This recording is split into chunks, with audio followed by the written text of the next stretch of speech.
Jo soc la Carol Montolio, soc vocal de la Junta del Col·legi i aquest és el 8è mirador discret que organitzem. Li diem mirador perquè volem mirar en profunditat, analitzar temes d'actualitat, tendències del món de la comunicació i del màrqueting, i li diem discret perquè ho volem fer entre tots i treure el màxim suc dels ponents que s'acompanyen com a experts en els temes que tractem. Per això també al final farem una mica de debat i obrirem torn de preguntes perquè podeu preguntar tot allò que vulgueu. De vegades no tenim temps, estem tots molt ocupats, no tenim temps de fer aquesta actualització, de fer aquest networking i és intenció del col·legi facilitar tot això. Recordar-vos també que tenim el hashtag El Mirador si voleu comentar impressions a les xarxes socials. I també important, tenim unes enquestes que sempre passem perquè pugueu valorar el format del mirador i ens podeu proposar nous temes perquè des de la Junta els valorem per incorporar-los a properes sessions. Agrair també als col·laboradors del mirador, a Marc Martí i a la Generalitat que ens cedeix aquest espai per fer aquestes ponències. Llavors, avui parlarem hem titulat aquest mirador Experiències patrocinades, perquè volem saber com està evolucionant el tema del patrocini i de les col·laboracions entre marques. En un moment, a més, en què la inversió en patrocinis està creixent. En concret, ens centrarem en com activar marques a través d'esdeveniments, en què s'està fent i per què s'està fent tot això. Dèiem al mínim del mirador que es vol ensenyar menys el producte i es vol potenciar més la interacció amb els usuaris. Que el que es vol posar el focus en l'experiència d'aquest usuari. I llavors les col·laboracions de les marques van més adreçades cap a això que no pas cap a l'únic fet d'associar una marca a un esdeveniment en concret o que es vegi el meu logo. Perquè ara hi ha més possibilitats per connectar amb l'usuari, el tema digital també fa que l'experiència es transformi, l'usuari també pot aportar nous continguts, les marques tenen interès també en oferir continguts exclusius. I llavors una mica de tot això parlarem avui en aquest mirador. En primer lloc tenim a la Càtia Colomer. La Càtia és llicenciada en Publicitat i Relacions Públiques, ha treballat com a directora de comptes a Carat i a Mediacom Iberia i actualment és docent associada tant de manera presencial com online al màster i postgrau de gestió esportiva al Johan Cruyff Institute de Barcelona i també a la Universitat Pompeu Fabra. La Càtia des de l'any 2011 és Sponsorship Director a MKTG, que és una agència de lifestyle marketing, i per tota la seva trajectòria té una àmplia experiència en estratègies de patrocini, captació de recursos, tant en àmbits culturals com d'esportius, oci. Llavors la Càtia ens farà una mica el marc general d'aquesta sessió. Gràcies. Com deia la Carol, soc la Càtia Colomer de la MKTG. MKTG és una de les agències del grup Denso. Grup Denso segurament ens coneixereu per la marca de Carat, que és l'agència de mitjans, som tots el mateix grup i som una agència que està posicionada en voler humanitzar les marques i que a través d'elles puguem connectar amb els consumidors. No m'extenc més amb qui som perquè crec que la Carolina ja ho ha fet prou bé. I avui vull anar una mica enrere, sí que parlarem molt de l'activació i tant la Sandra com el Sergi us parlaran molt de l'activació de marques dintre del patrocini, però jo vull anar una mica un pas enrere per fer una mica un marc teòric de com arribem fins aquí. Per tant, la primera pregunta és per què les marques patrocinen. I per mi, com deia ara, la nostra missió és humanitzar les marques. Per tant, les humanitzem a través de les emocions. Les emocions són les que fan que sigui una palanca individual de forma molt important a l'hora de crear una compra. Una persona, quan arriba al lineal i té diferents productes en els quals escollir, quan sent una emoció respecte a una marca i sobre una altra no, al final acabarà escollint sobre la que té una emoció. I el patrocini ens permet molt posar aquesta emoció de relleu per tant de comunicar aquesta vertebració entre una i l'altra. Càtia, perdona, et pots posar? A l'altre costat? Perdona, sí. Perdona. Llavors, quins són els criteris que utilitzem o que per nosaltres són més rellevants a l'hora de patrocinar, no? Què és el que pensem? Per un costat, i ho comentàvem ara abans de començar amb els companys, doncs que per mi és molt important que hi hagi una habilitat extensiva d'aquest contracte que es crea entre entitat i marca. Si jo no puc donar-li una extensibilitat com a marca a aquest patrocini, el que jo estic apostant no té cap mena de força ni cap mena de valor. He d'anar més enllà de la mera pegatina de posar el meu logotip dintre de totes les comunicacions del patrocini perquè això funcioni, no? Ha d'haver-hi una fàcil implementació. També, hi ha marques que no casen amb sectors, no? Per exemple, si la meva marca és de Procter & Gamble i porto una marca de bolquers, doncs evidentment no em pensaré mai a la vida anar-me'n de la Fórmula 1 a patrocinar, perquè no hi ha una associació. Després trobarem coses que dius, ostres, què fa una marca com X en un sector, no? Doncs sempre al final hi ha un raonament, però bueno, d'entrada hem de pensar que ha d'haver una fàcil complementació entre entitat i marca.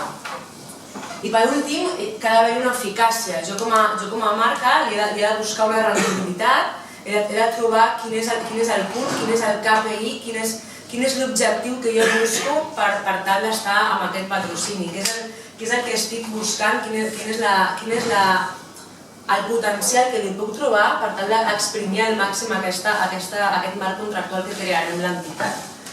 I tot això sembla molt fàcil quan parlem de publicitat. La publicitat avui en dia i amb tot el tema digital estem acostumant a les marques a tenir resultats molt a curt termini. Al final el data i la tecnologia ens està permetent tenir resultats molt dia a dia, molt acurats. A televisió podem controlar-la d'un dia per l'altre, però en canvi quan estem parlant de patrocinis ens hem de prendre les coses una mica més en calma per tal de poder-li treure un rendiment. Per tant, jo sempre parlo que hem de tenir paciència i trobar-li aquell potencial com a mínim a mig o llarg termini.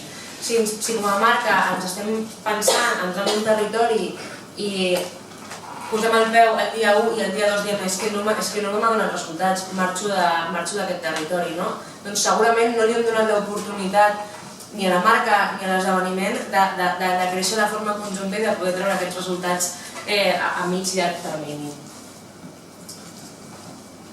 Quins són els objectius que jo crec com a marca que m'he de plantejar? Després els discutirem amb vosaltres si voleu, però quins són els objectius que jo com a marca m'hauré de plantejar a l'hora de buscar un patrocini, no? Doncs primer el que dèiem abans, la compatibilitat de la imatge. La meva imatge com a marca és compatible amb l'esdeveniment, doncs si soc una marca de bolquers i és la Fórmula 1, evidentment no? Però si soc una cervesera i estic intentant entrar en un festival, doncs segurament hi ha molta relació directa. La segona, quina capacitat d'incentivar vendes? Doncs segueixo amb el mateix exemple, si soc una cervesera i estic intentant entrar a un festival, el moment de consum que es provoca dintre del festival és molt elevat. Per tant, tinc una capacitat d'incentivar vendes molt elevada.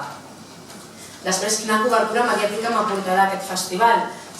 Cada cop més les marques el que també intenten exprimir de totes les contraprestacions de patrocini és els mitjans que poden arribar a generar i els own media propis que té el propi esdeveniment. Per tant, és important valorar i posar de relleu quin és el pes que té aquesta cobertura que m'aportarà el patrocini.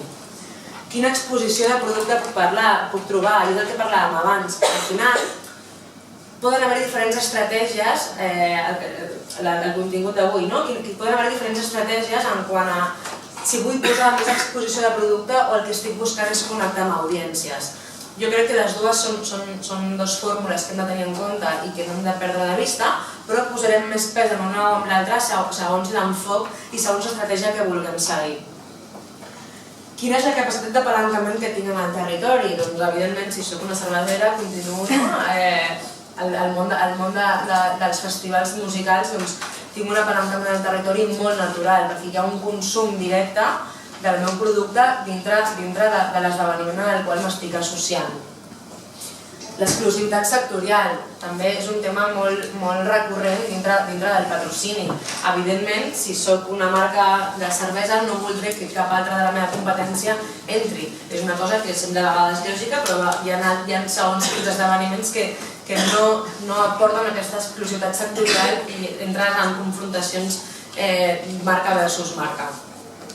I per últim, i no menys rellevant, quina és la composició de l'audiència a la qual m'adreçaré. Per tant, l'audiència que trobaré en aquest esdeveniment és l'audiència que jo estic perseguint com a marca, me la complementa, me l'amplia, de què estem parlant, quin és aquest target al qual jo em podré adreçar com a marca a través d'aquest esdeveniment. Si ja els desgrano encara una mica més, quins són els beneficis que jo com a marca hauria de tenir en compte a l'hora de signar un contracte de patrocini. Jo els divideixo en 4 grans grups, per un costat els drets d'imatge, els drets promocionals, els drets de relacions públiques i els drets publicitaris. Els drets d'imatge solen estar bastant clars sempre. Primer, quina és la designació de patrocini que em donen? Soc el patrocinador oficial, el principal, soc el patrocinador únic, quina és la designació que jo tinc com a tal. Per tant, això em dona uns drets d'ús de marca, de logotip i de comunicació per relacionar directament la meva marca amb aquest esdeveniment. Jo sempre dic que un patrocini és més eficaç quan el sentim des de dintre de la marca. Quan jo poso de relleu l'esdeveniment i l'utilitzo com a eina principal de comunicació per la marca, aquell patrocini serà molt més eficaç. També hi ha molts patrocinis i aquí és més en l'àmbit esportiu, em dona accés a celebrities, a jugadors o al que sigui. És més complicat en l'àrea musical perquè no dona tants drets de poder associar-te a músics o a grups de música. També puc utilitzar aquestes celebrities com a product endorsements i a més tinc exclusivitat sectorial. Això en quant a drets d'imatge. Els drets de relacions públiques em donen, segurament anunciaré públicament l'acord, tindré beneficis de fidelitzacions, podré customitzar accions per client, tindré invitacions VIP que podré utilitzar amb els meus millors clients o proveïdors i inclús podré fer programes de RSS. Els drets promocionals jo crec que són els més explotables en quant a l'activació posteriori. Al final, aquí és on marca, esdeveniment i agència ens trobem i diem, ja tenim l'acord signat, ara mateix com explotarem l'activació d'aquest patrocini. Quin serà el contingut, quin serà el que jo faré servir per arribar a aquesta audiència que l'esdeveniment m'ofereix. I aquí es poden fer moltíssimes coses, des de samplings de productes, exhibicions del producte a l'espai, venda del producte on-site o online, accés a les bases de dades i els mailings, tot i que això a vegades cada cop és més complicat per la llei de protecció de dades. Tinc accés a entrades o tíquets a descompte de forma prioritària i puc fer merchandising de la pròpia marca. Això també és molt important en quant a la relació entre patrocini i marca. I els drets publicitaris, que també són molt rellevants, sinó quina és la campanya de mitjans complementària que té aquest esdeveniment i com me'n puc aprofitar jo. Quins drets publicitaris de broadcasting té, si tenen directes, si no tenen directes, com puc aparèixer jo. El futbol és molt clar, aquí que hi ha les cartes d'entrada i de sortida patrocinades. Quins drets preferencials de compra en mitjans puc tenir? Moltes vegades ens dona el dret a poder fer coses publicitàries vinculades a través del patrocini. Puc fer senyalètica dintre de l'esdeveniment de la pròpia marca i a més un contingut exclusiu em dona l'esdeveniment per jo fer-ho extensiu a través de la meva pròpia marca. Però tot això és un previ a com activem nosaltres el patrocini i l'activació pròpiament dita. Jo dic sempre que hi ha 3 grans claus per l'activació. Per un costat és entendre molt el target. En aquest cas és un target són unes dades que vaig treure d'una presentació d'una marca que anàvem a presentar sobre festivals, i en aquest cas dèiem que el target són amants de la música, que a més la seva comunitat d'amics ho venen tot i que tot ho comparteixen a les xarxes socials. Si jo entenc quina és la meva audiència, podré atacar-la de forma frontal i molt més directa i podré comunicar-me en el seu llenguatge d'una forma molt més fluida. Per tant, entendre quin és el target és molt important. El segon clau és quin és l'objectiu que té la marca.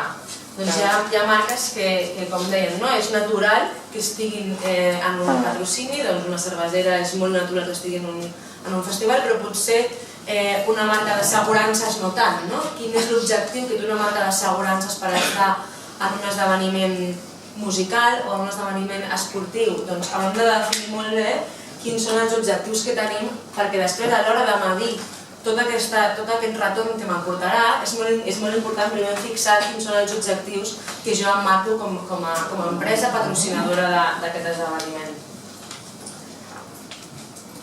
I tres, per mi és molt important la creativitat. Doncs en aquest cas jo crec que són les tres grans claus que conformen una bona activació de patrocini. Quin és el meu target, o sigui, entendre molt bé a qui m'estic dirigint, quins són els objectius que jo tinc com a marca i com els vull comunicar, i la creativitat. Contra més creatius siguem en aquest aspecte, la dinàmica que es crearà serà molt més interessant per a l'espectador. Per tot això, sempre tenim en compte que ha d'haver una integració entre marca i territori. Si jo soc una marca de telefonia i estic en un esdeveniment musical i no aporto valor al consumidor, segurament no estaré integrant-me com a marca dintre del territori i seré potser una nosa per al consumidor final, perquè no he sabut entendre quina és el journey que fa el consumidor quan entra en un festival i quin és l'objectiu que va allà. Quan plantegem les activacions de patrocini, hem de tenir en compte això, que la gent quan va a un esdeveniment va amb una finalitat. Si vaig a un estadi a veure un partit de futbol, vaig a seure'm a veure un partit de futbol. Si vaig a un festival a veure música, aniré a un escenari concret a veure el meu artista preferit. Tot el que hi hagi a la perifèria de marques està molt bé sempre i quan habilitin al consumidor a tenir un benefici per estar allà.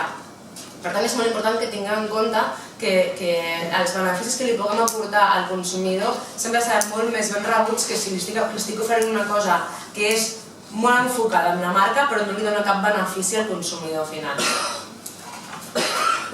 No sé com ets de temps, però... Vale.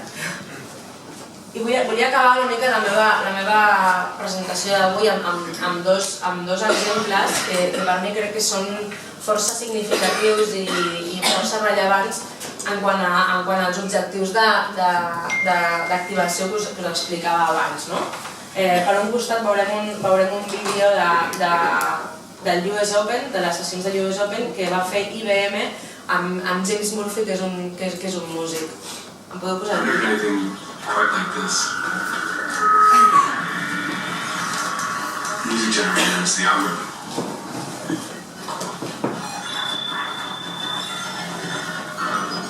I'm using Chaz data to make 400 hours of music. But you can make the data do anything.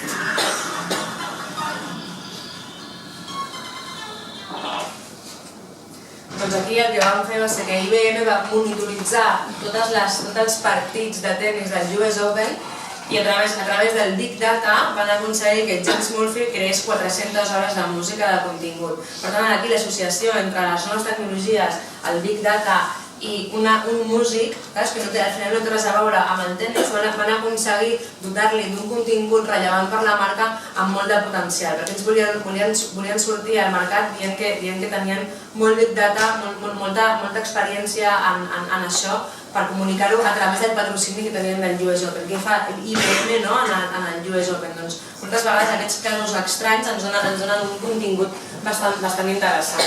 I per un altre jo crec que és la integració bastant personificada, és el que va fer el Benfica a la Bordo.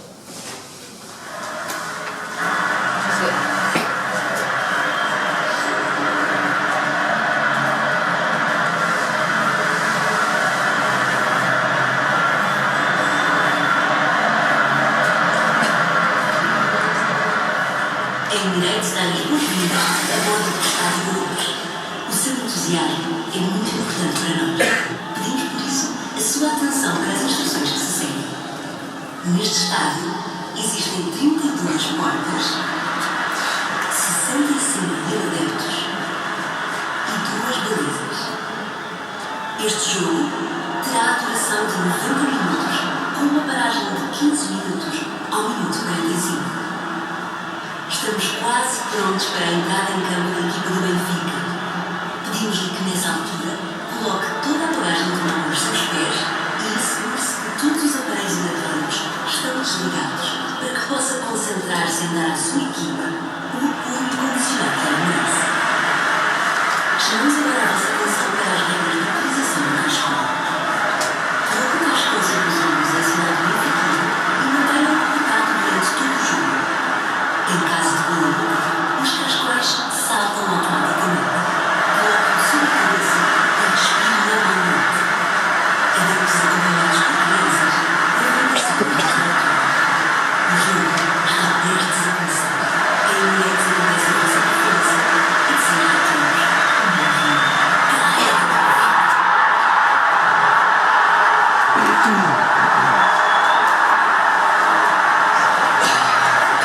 Aquí Emirates va saber com trobar una forma creativa i integrada, donar-li una solució d'activació dintre amb el que és l'icònic de la seva companyia, que són les azafates. És una activació de patrocini que jo crec que dona molt recorregut, inclús tot l'estadi ple, i a més la realització que després li pots estirar amb tot aquest contingut.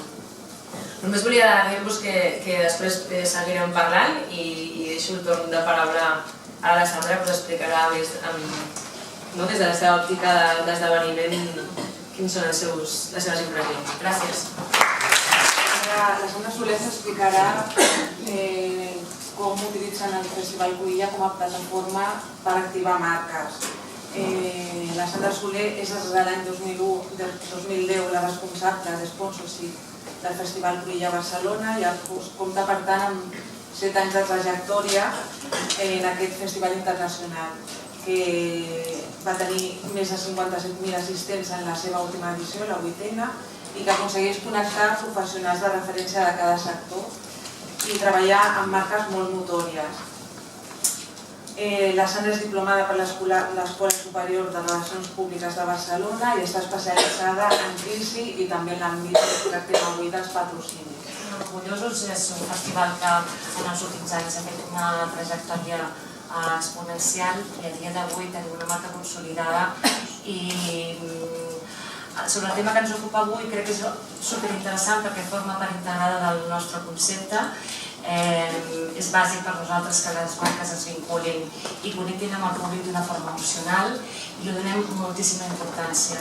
Abans d'entrar en matèria, que jo crec que és molt més suculent, els casos pràctics que nosaltres amb les que nosaltres treballem, necessitaria posar-vos una mica en context quin model de festival tenim, com és el nostre tarannà, quines característiques el defineixen i per poder també entendre com entenem nosaltres el patrocini, com el vivim.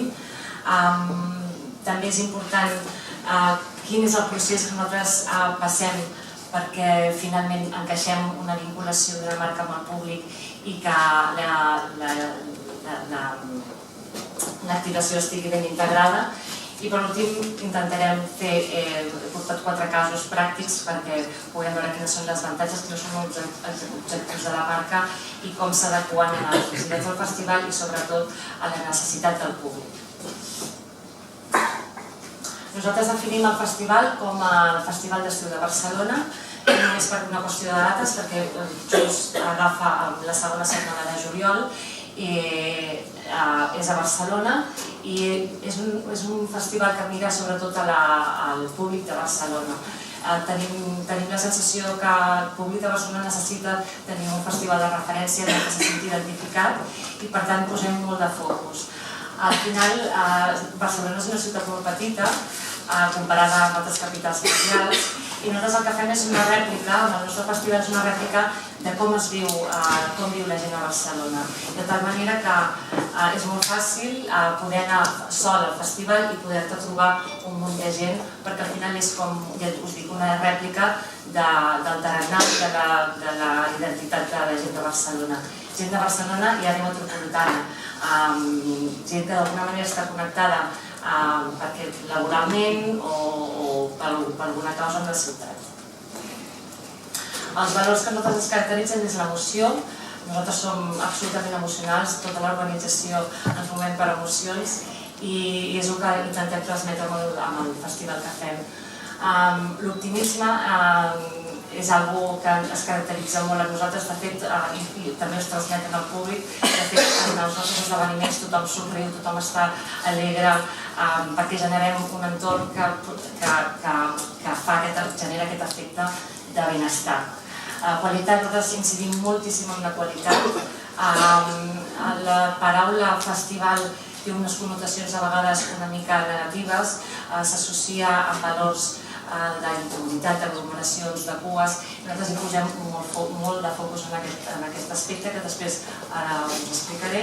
I comoditat, hem de fer que l'esdeveniment, per molt macrofestival que sigui, per molt gran que sigui, hem de fer que la gent estigui còmode, que se senti bé, perquè el seu estat anímic sigui l'òptim per poder gaudir de l'experiència i envers a les marques puguin tenir un impacte en un moment en què la gent està amb una sensació de benestar. És molt més fàcil impactar quan la gent està còmoda i és feliç que no quan la gent està enfadada o incòmoda.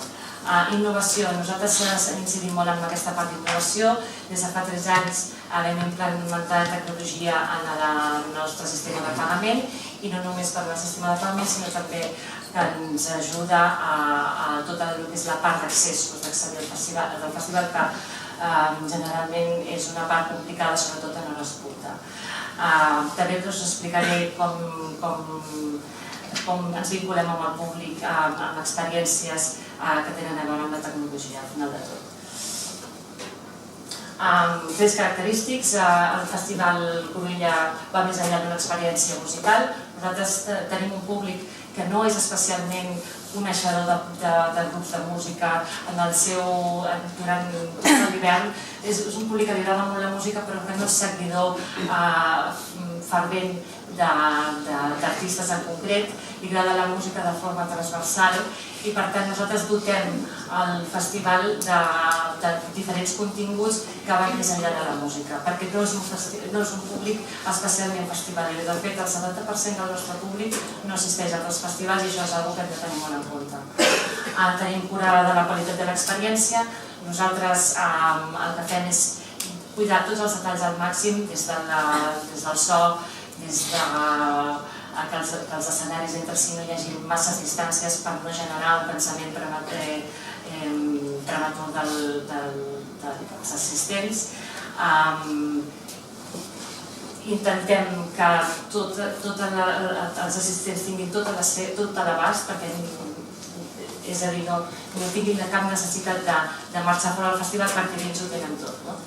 Oferim continguts propis i de marques que té a veure amb el que avui parlarem. Tenim cura de la qualitat dels serveis. Nosaltres tenim un aforament màxim de 25.000 persones i no volem créixer d'aquí. Ens interessa créixer d'aquí perquè tot aquest segell de qualitat, tota aquesta cura que tenim en tots els aspectes, tot això s'aniria en orris. Si anem a un aforament de més de 25.000 persones per dia, hem de créixer l'extensió, per tant hem de donar més distància als escenaris i tota aquesta harmonia que estem creant i aquest context que estem creant doncs no tindria massa sentit. I creiem que és una mida justa, còmoda per nosaltres de poder gestionar. L'esforç d'inspiració, doncs, quan parlem de com podem impactar aquest públic tenint en compte les necessitats pròpies del festival. Detecció d'una necessitat per part del públic. Nosaltres fem estudis de qualitat i justament 15 dies després del festival i detectem una mica com valoren el públic al festival i també detectem aquí possibles necessitats. Això també és una font d'inspiració per nosaltres per després adaptar actuacions. Adaptem l'adaptació del producte d'una marca. Hi ha marques que potser no són naturals, però per nosaltres ens encaixa moltíssim perquè ens agradaria que hi fos, perquè dota de contingut i ja busquem aquest encaix junt amb la marca, com per exemple aquest any vam tenir Clips, que Clips és una empresa d'altaveus que sonen superbé, que tenen un look vintage. Nosaltres ens sentim molt atrets i molt identificats amb la marca. La marca no tenia experiència en festivals, però li feia especial il·lusió estar vincular-se amb nosaltres i vam generar un contingut nou. Vam generar un set de discjòqueis amb un espai que a priori pensàvem que això funcionarà i ho veurem d'una forma tranquil·la, i de fet va ser una de les activacions que més han funcionat, perquè ens vam adonar que la gent, més enllà de la música en directe, també té ganes de poder passar un moment més distès i amb un castell de DJs nacionals, però que està força bé, i que hi havia aquesta necessitat d'aquest format més sound system. I la voluntat d'oferir una experiència sensorial que sigui i vivencial. Aquesta aposta perquè la fem? Per fidelitzar públic, per arribar a diferents segments de públic potencial. Hi ha molta gent que li agradaria anar a Cruïlla i encara no ho sap, perquè hi ha molta gent que amb aquesta connotació de festival a vegades tira una miqueta enrere i no sap que Cruïlla també és un festival on ell pot gaudir. Notorietat de la marca, segell de garantia i qualitat, generar comunitat. Nosaltres estem molt a sobre de generar aquesta comunitat, que la gent tingui experiències bones. Vam fer un experiment amb La Vanguardia en el que donàvem 2 vanos.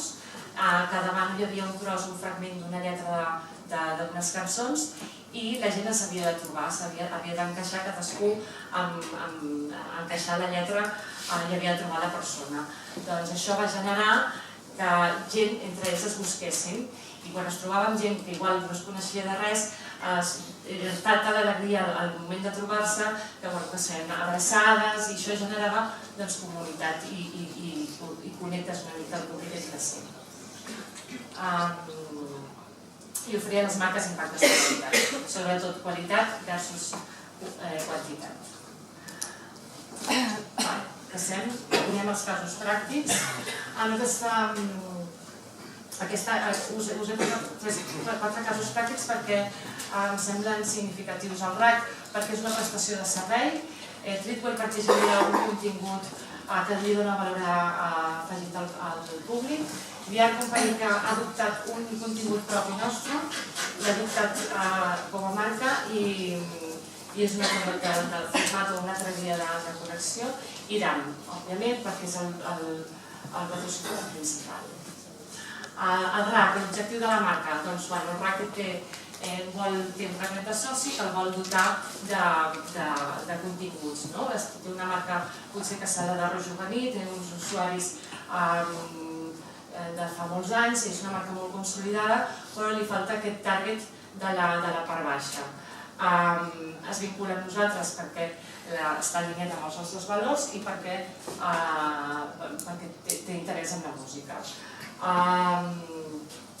El que ens porten és el dispositiu mèdic d'emergències, que nosaltres estem obligats a tenir-lo, però justament com que forma part del seu core business, per nosaltres és un encaix absolutament natural. Ells tenen presència dins del recinte, per nosaltres és molt natural i a més d'alguna manera està dotant i facilitant-nos a nosaltres d'un cost que si no l'hauríem d'assumir nosaltres. El guany pel públic és que el RAC és portador de qualitat i transmet un missatge subtil de seguretat i de benestar. I nosaltres, una de les activacions que fem és que oferim el 20% de descompte de les nostres entrades a tota la gent que és exclusivament socis del RAC. El guany pel festival, com us deia, és l'estalvi sobre el cost del dispositiu i garantir la part de seguretat mèdica. El guany per la marca és fidelitzar el públic i captació de nous públics.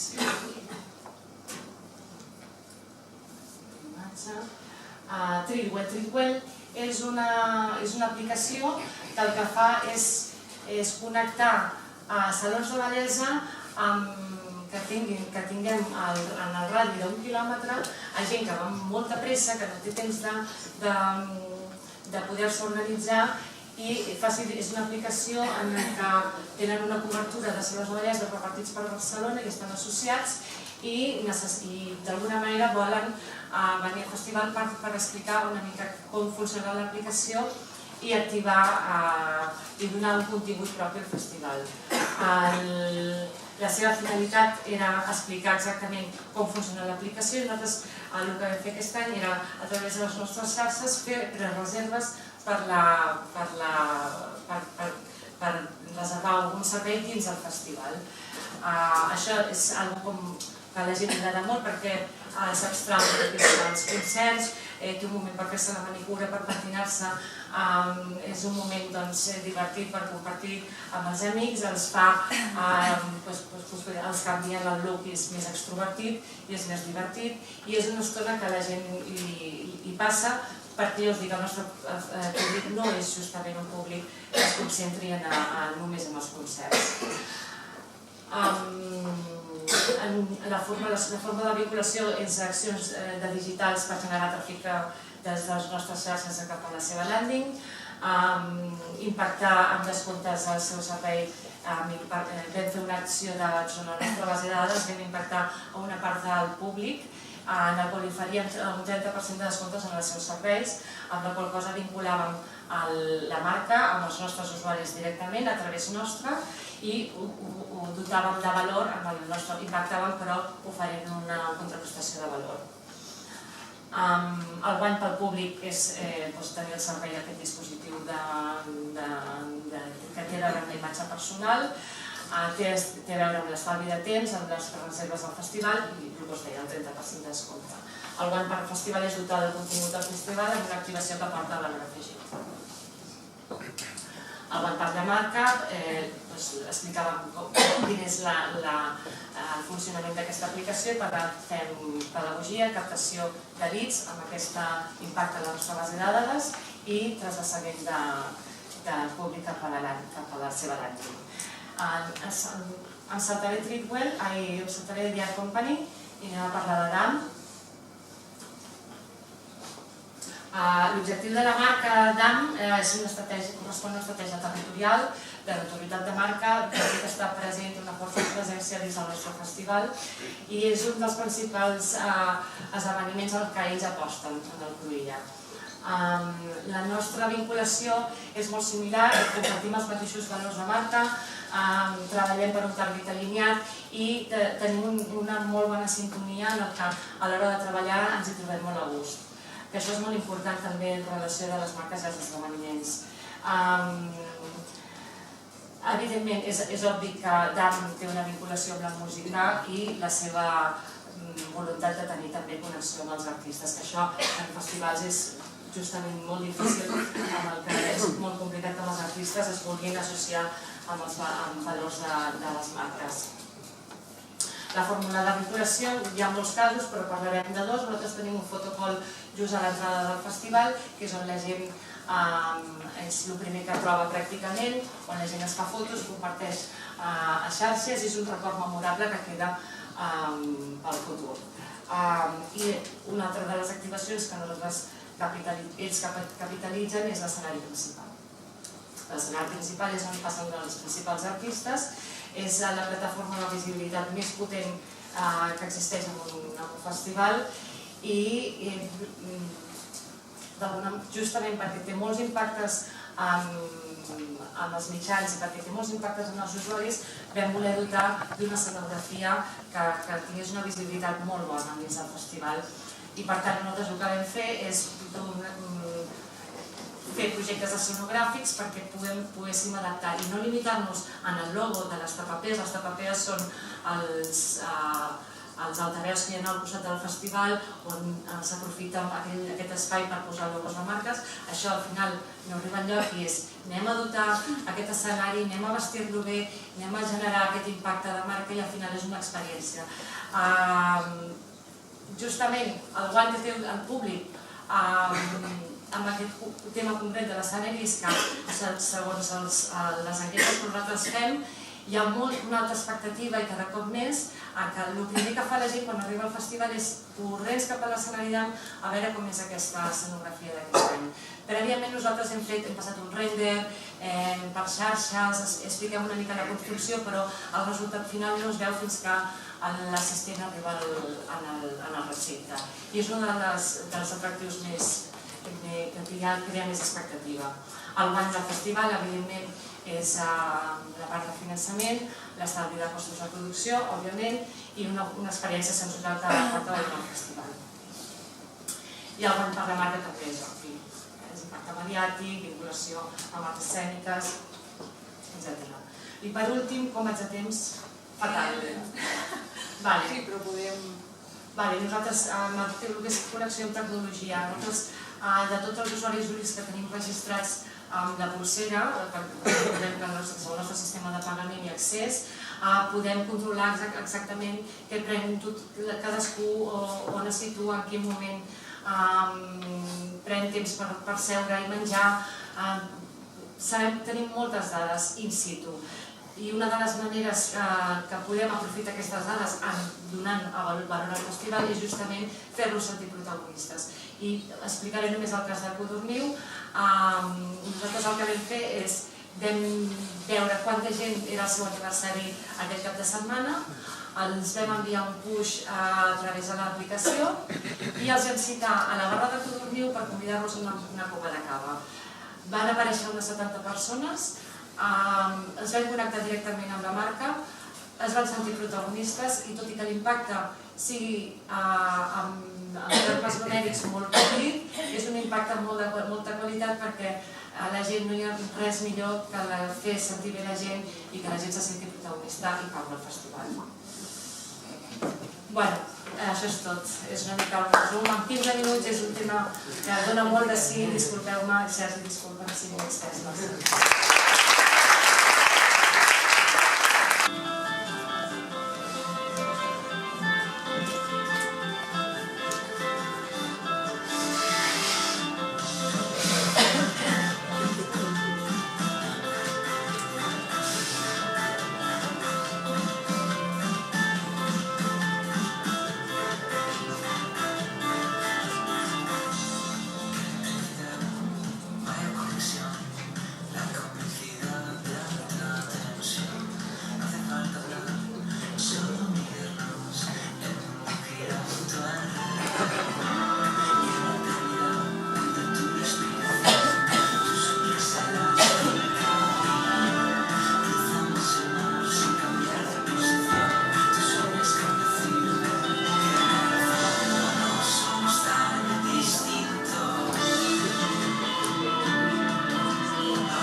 El CELT està especialitzat en gestió de projectes de comunicació i màrqueting, gestió de comptes, estratègies de comptes i comunicacions integrades, així com desenvolupament de nous negocis. És graduat en Publicitat i Relacions Públiques i postgraduat en Account Strategy Planning a la Universitat de Montjuïc i ha realitzat un Executive Program a EDARA sobre Retail Management. Endavant. Gràcies, bon dia. Jo també m'aixecaré, més últim. Hem vist la visió des de la part de l'agència, hem vist la visió des de la part de l'esdeveniment, que és de Cruïlla. Jo intentaré donar la visió des de la part de l'anunciant. Com que era l'últim, doncs m'he permès el luxe, que ha anat molt bé, d'obviar més la part quantitativa, això que heu parlat tant dels KPIs, perquè les meves companyes ho han fet molt millor del que ho hagués fet jo. I evidentment que un anunciant mira aquesta part quantitativa, o sigui, els exemples que us posaré, evidentment jo miro números, però sí que m'agradaria que quedés molt clar que no únicament mirem números, no? Perquè, com has dit molt bé, al final un patrocini com a Cruïlla connectem amb persones i ho hem de fer d'una manera que tingui un encaix. No? M'agradaria remarcar també un missatge que ja ha sortit dues vegades, jo poso una tercera, segurament hi ha alguna cosa, que és que pagar per posar el logo ja no és suficient. Això s'ha acabat. I ho tenim molt clar. I per altra banda, des de la visió de l'anunciant també, que la responsabilitat de que un patrocini funcioni o no funcioni, de cara a una marca, no recau únicament o a l'agència o a l'esdeveniment, també recau a l'anunciant, a la marca. Moltes vegades quan avaluem, no? Aquest patrocini funciona o no funciona? De vegades es diu, no? No funciona. Doncs ens hauríem de preguntar què hem fet nosaltres també perquè funcionés. I hem d'avaluar-ho d'aquesta manera, no? Doncs començo a ensenyar-vos algunes coses globals de la marca i després passaré a ensenyar-vos alguns exemples pràctics, no? De com treballem. Una cosa que hem de tenir molt en compte també, quan fem qualsevol tipus d'acció, no? Però també en un patrocini, és quina és la nostra posició. Jo em trobo amb una marca que està en un sector supercompetitiu amb marques gegants. I nosaltres som la petita dels grans, diguéssim. Grans patrocinis, gran soroll mediàtic. Jo, per exemple, a l'hora de patrocinar, a l'hora de seure'm amb algú, he de veure també quina possibilitat de fer mà, entre cometes, tinc. És a dir, quina manera, com puc ser de rellevant en un patrocini. Per tant, hi ha una part que diem que és de triar, no? I això de triar no significa no jo escullo únicament amb qui treballo, sinó que hem d'avaluar molt bé amb qui col·laboro. Després, com ho heu dit molt bé, el tema té un sentit o no té un sentit, no? Tu has dit molt més professional, però al final és un tema de sentit comú. On està la meva marca, a qui m'adreço, quins són els valors territoris que toco, no? Ho has dit molt bé, que és a la Fórmula 1, doncs, ja, a mi no se m'acudeix la manera, no?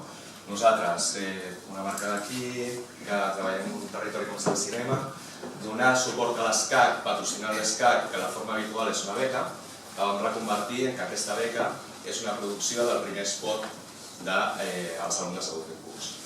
Amb un missatge molt clar que és Moritz amb els joves talents del cinema català. Reconvertim una beca amb el seu treball de fer-los.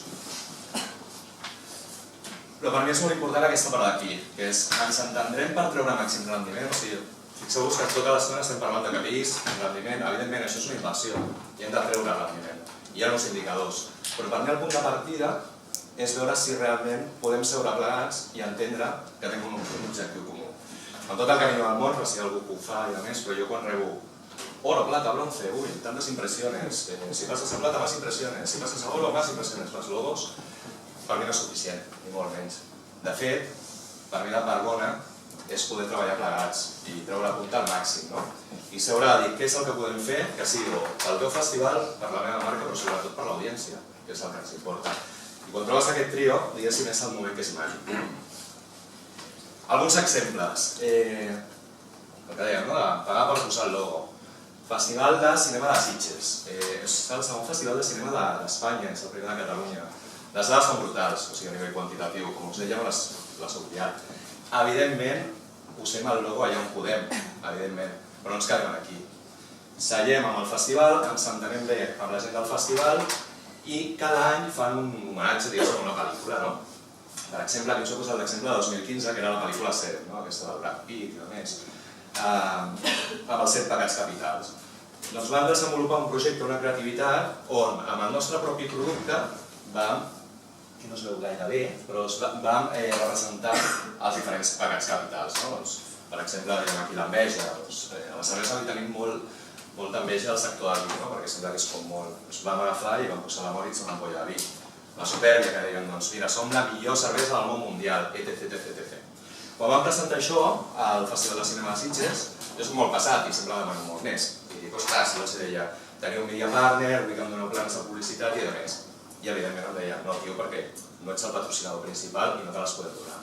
Doncs quan vam ensenyar aquesta creativitat al festival i els vam dir que faríem un publicity pack pels VIPs, per la premsa, i a més em van dir, Sergi, tenim dues planes confrontades, una pel festival i una altra per tu, a l'avantguàrdia. Per què? perquè això els estava donant valor i sabien que era notori. És aquesta part quan vam dir l'encaix. Després també vam guanyar un premi que sempre ens agrada, no, això? Desmitificant una miqueta, el logo més gran. Tenim un patrocini amb Ferrocarrils de la Generalitat de Catalunya i ens donaven un tren, un ferrocarril. Ja està molt bé, però un ferrocarril al final no és una planificació de ferrocarrils, on sí que tens una sèrie d'impactes i de més.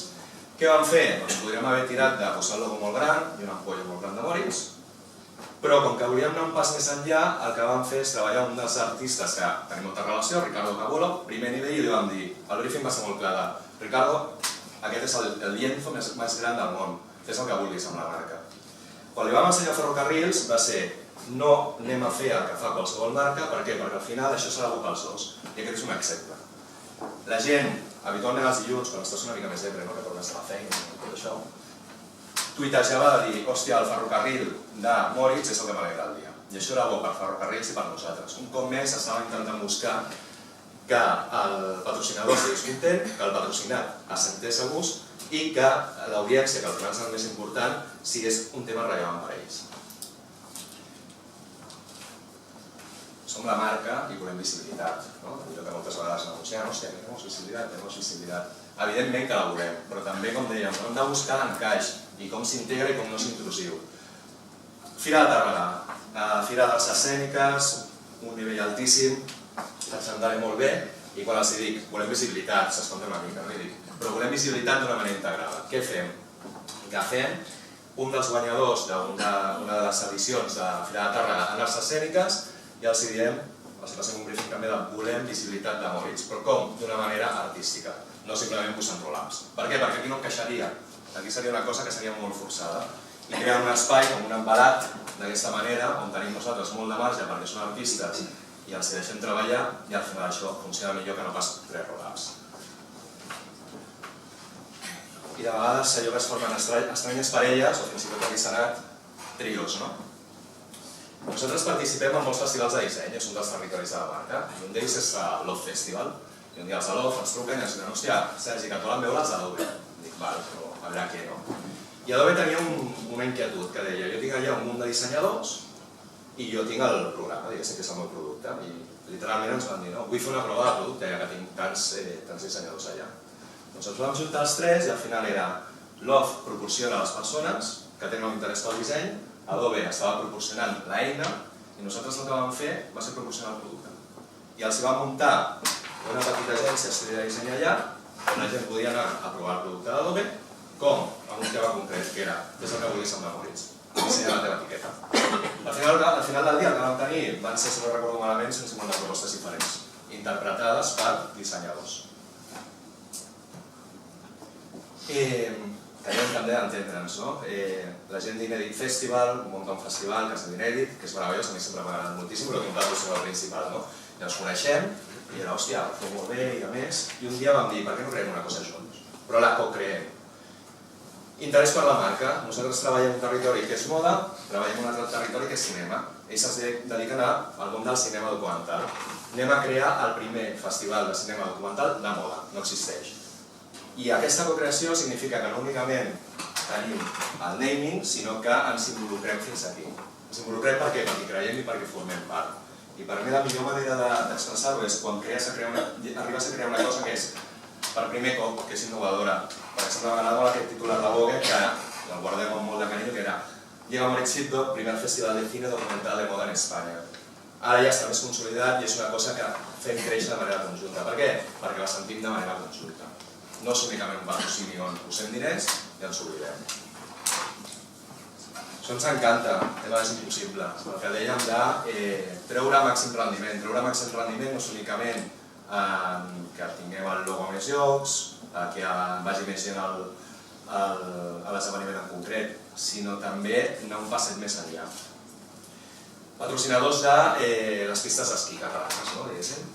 Evidentment teníem el logo a tot arreu, vam vinilar tot el que es podia vinilar. A les newsletters sortia el logo de Moritz, però sí que vam dir, no és prou, anem a pensar una miqueta més. Nosaltres tenim una icona de marca que és el 7600, el cotxe que portaven els comercials, i un dia, visitant la pista de la Molina, vam dir, anem a penjar un com un telecàlica, com un logo. I La primera reacció de la Polina va ser esteu fatal. Esteu fatal. La segona va ser no ho fareu, esteu fatal.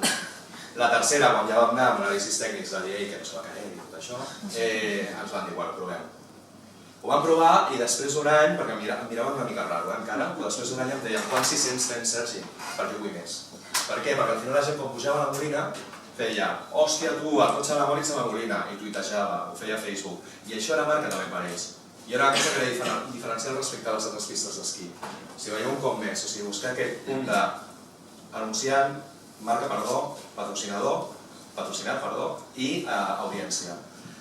I al final això no vam tenir prou 600 per posar. A nivell de KPIs, evidentment, o sigui, jo sempre que tinc una acció d'aquestes miro els números i de més. Però jo d'això no tinc un KPI, no tinc un indicador. Però sí que tenim olfacte i intuïció que no l'hem de perdre mai de que això va funcionar. No faré un post-test per veure si això va funcionar. Indicadors, no en tenim, però sí que sabem que això va funcionar. És a dir, hem de continuar combinant aquesta part tan quantitativa, tan professional que ara necessitem, però sense perdre mai aquesta part d'intuïció, perquè si no això serà molt avorrit. I fins aquí alguns exemples per dir-vos això, que els anunciants també estem molt alineats amb tot el que heu explicat. Gràcies.